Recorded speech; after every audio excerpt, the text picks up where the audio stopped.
ونؤمن به ونتوكل عليه ونعوذ بالله من شرور أنفسنا ومن سيئات أعمالنا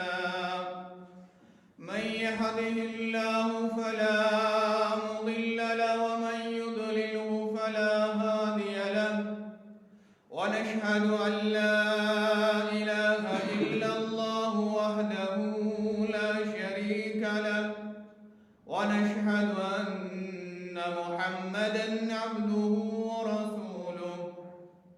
قال عليه الصلاة والسلام فإن أصدق الحديث كتاب الله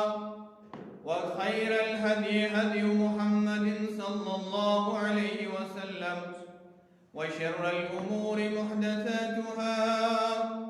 وكل محدثة بدعة وكل بدعة ضلالة وكل ضلالة في النار أو كما قال عليه الصلاة والسلام قال الله تبارك وتعالى في القرآن العظيم أعوذ بالله السميع العليم من الشيطان الرجيم بسم الله الرحمن الرحيم يا أيها الذين آمنوا قوا أنفسكم وأهليكم نارا وقودها الناس والحجارة عليها ملائكة غلاظ شداد لا يعصون الله ما أمرهم ويفعلون ما يؤمرون وقال الله تعالى في موضع آخر رب هب لي من الصالحين فبشرناه بغلام حليم. میرے محترم بزرگوں اور نوجوان ساتھیوں، آج کے اس خطبہ جمعہ میں ہم سورہ تحریم کی ایک آیت مبارکہ کی روشنی میں ایک والد پر بحیثیت والد کیا ذمہ داری عائد ہوتی ہے اور اسے اپنے بچوں کی اور اپنے اولاد کی تربیت کیسی کرنی ہے. اس آیت مبارکہ کے تناظر میں اور اس کی روشنی میں ہم اس چیز کو جاننے کی کوشش کریں گے. ہم سب جانتے ہیں کہ جس معاشرے میں ہم رہتے ہیں، جس سماج یا سوسائٹی کے اندر ہم رہتے ہیں، یہ سوسائٹی، یہ سماج، یہ معاشرہ ایک فرد سے شروع ہوتا ہے اور پھر یہ فرد سے تبدیل ہو کر افراد میں منتقل ہوتا ہے. یعنی معاشرے کی بنیاد فرد سے شروع ہوتی ہے، انڈیویجول سے شروع ہوتی ہے. یعنی جو ہمارا معاشرہ ہے یا انسانیت کا، انسانوں کا جو بھی معاشرہ ہے، اس کی جو شروعات ہوتی ہے وہ اکائی سے ہوتی ہے، وہ ایک انسان سے شروع ہوتی ہے. یعنی اگر اس معاشرے کی بنیاد اور اس معاشرے کی بنا صالح لوگوں پر ہوگی اور صالحیت کی بنیاد پر ہوگی تو ہمارا معاشرہ، ہمارا سماج صالح سماج ہوگا. اس لیے رسول کریم صلی اللہ علیہ وسلم نے فرمایا، اور اس چیز کو ماڈرن سوشیالوجی بھی مانتی ہے، اس کا بھی یہی کہنا ہے کہ جو معاشرہ ہے یہ پھر فرسٹ آف آل یہ انڈیویجول سے شروع ہوتا ہے، یہ پھر ماس میں تبدیل ہو جاتا ہے. اس کا مطلب جب ہمارے معاشرے کے اندر نیک لوگ ہوں گے، صالح لوگ ہوں گے، تب جا کے ہمارا معاشرہ بھی صالح لوگ، صالح افراد مہیا کرے گا. لیکن صالح لوگ یا صالح افراد یا صالح شخصیات ہمارے معاشرے کے اندر کیسے وجود پائیں گی، کیسے تخلیق پائیں گی، اللہ کے رسول صلی اللہ علیہ وسلم نے اس کا حل بتایا ہے، اس کا سلوشن بتایا ہے۔ رسول رحمت صلی اللہ علیہ وسلم نے فرمایا کہ جو لوگ ہوتے ہیں عام طور سے جب لوگ نکاح کرنا چاہتے ہیں، اللہ کے رسول صلی اللہ علیہ وسلم نے فرمایا، یہ بخاری شریف کے اندر یہ حدیث موجود ہے، اللہ کے رسول صلی اللہ علیہ وسلم نے فرمایا تنکح المرأة بأربعین، کہ ایک عورت سے، ایک خاتون سے لوگ جو ہے، ہمارا معاشرہ جو ہے، 4 چیزوں کو سامنے رکھ کر کے اس کا انتخاب کرتا ہے۔ اس میں اللہ کے رسول صلی اللہ علیہ وسلم نے فرمایا تنکح المرأة لأربعین لمالها، یا تو اس کا مال و اسباب دیکھا جاتا ہے، او لنسبها، یا تو اس کا حسب و نسب دیکھا جاتا ہے، او لجمالها، یا تو اس کی بناوٹ، اس کی ساخت، اس کی خوبصورتی، اس کے حسن جمال کو دیکھا جاتا ہے، او لدینها، یا پھر اس کے دین کو دیکھا جاتا ہے۔ لیکن رسول کریم صلی اللہ علیہ وسلم نے فرمایا فاظفر بذات الدین تربت یدک، یعنی وہ شخص کامیاب ہو گیا جس نے اپنی زندگی کی شروعات کے لیے اپنا پارٹنر چننے کے لیے، اپنی اہلیہ چننے کے لیے دینداری کو ترجیح دی، دینداری کی بنیاد پر جس نے اپنی زندگی کو آگے چلانے کی کوشش کی۔ اسی لیے ایک والد پر، ایک بننے والے والد پر، یا ایک والد پر سب سے پہلا حق جو ہے اپنے ہونے والے اولاد کے لیے وہ یہ ہے کہ وہ ایک ایسی ماں تلاش کرے، ایک ایسی خاتون تلاش کرے جس کے اندر یہ صفات موجود ہوں کہ وہ بہترین ماں بن سکتی ہے، وہ بہترین ماں بن سکتی ہے اور بہترین تربیت دینے والی بن سکتی ہے، تاکہ اس کی کوکھ سے جنم لینے والا جو بچہ ہوگا اس کے تربیت کا سامان اس کی ماں کے پاس ہوگا۔ ہم اگر تاریخ کا مطالعہ کرتے ہیں، تاریخ سے بھی ہمیں یہ پتہ چلتا ہے کہ جتنی بھی عظیم علماء اس دنیا کے اندر گزرے ہیں، یا علماء کو چھوڑ کر کے جو عظیم سائنسدان گزرے ہیں، اگر میں دنیاوی بات بھی کروں، جو سائنسدان، جو مطلب مشرک سائنسدان جو عیسائی تھے یا ملحد تھے، جن کا اسلام سے کوئی تعلق نہیں تھا، لیکن ان کا اس سائنسدان بنانے میں اگر آپ مطالعہ کریں گے، ان کی ماں کا سب سے بڑا کردار رہا ہے۔ یہ جو بلب جو ہمیں روشنی دے رہا ہے، یہ جو پنکھا جس سے ہم اپنی گرمی بجھاتے ہیں، گرمی سے راحت پاتے ہیں، آپ جانتے ہیں اس کا جو مؤجد تھا، جو انوینٹر تھا، جو اس کو بنانے والا تھا، اس کو اسکول سے اخراج کیا گیا تھا، یعنی ڈم لڑکا تھا، وہ پڑھنے قابل